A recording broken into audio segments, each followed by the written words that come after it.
OR4ISS, over. Oscar Mike 25ISS, this is Oscar Romeo 4ISS, over.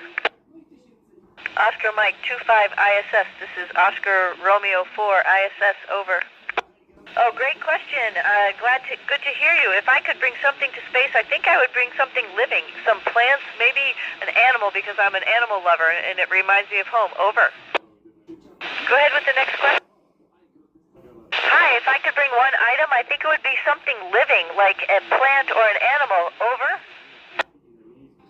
So yes, we do need to speak Russian because part of our colleagues here on board are Russian and part of the space station is Russian. We need to know how to swim because that's how we practice for microgravity.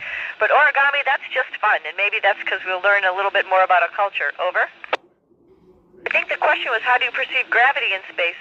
Well, we don't. We don't really have gravity up here at all. So the only way to do that is by a centrifuge. You can sort of centrifuge something small, but not ourselves. Over. So my favorite way to spend time on the ISS is really looking out the window and looking at our planet and then also looking at all the stars in our universe. Over. I'm not coming in super clear, but I think the next part was what's surprising part of living in close quarters with the same people. Well, we get to know them. They're like our brothers and sisters who live up here with us. So I think that is pretty nice since I didn't know everybody that well earlier. Over. Just wanted to say hello to everyone in Slovakia. You're not coming in so clear, but hopefully you can hear me. The next question was about an itch in the spacesuit. I think you just have to lean up against the spacesuit and itch it using the suit as part of your the piece that's going to scratch you. Over.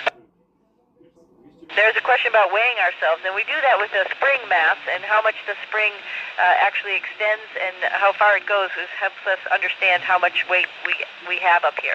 Over.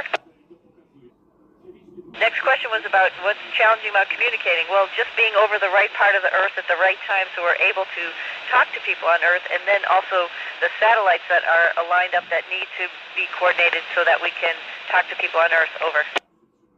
Another great question. If I could send a message to everyone on Earth, I wish everybody had a chance to take a lap around the planet and see what a beautiful planet we live in. Over. What is the most fun creative thing we've done up in space? One more question is probably being able to float and be able to turn yourself and float all over like you're a gymnast. I think that's probably the most fun thing. It's so different from being on Earth. Over. And I'm not sure if you guys can hear me, but it was great to talk to everybody at Unipo. Glad we got to at least hear a couple voices. Take care, and hopefully we'll see you at some point. Over.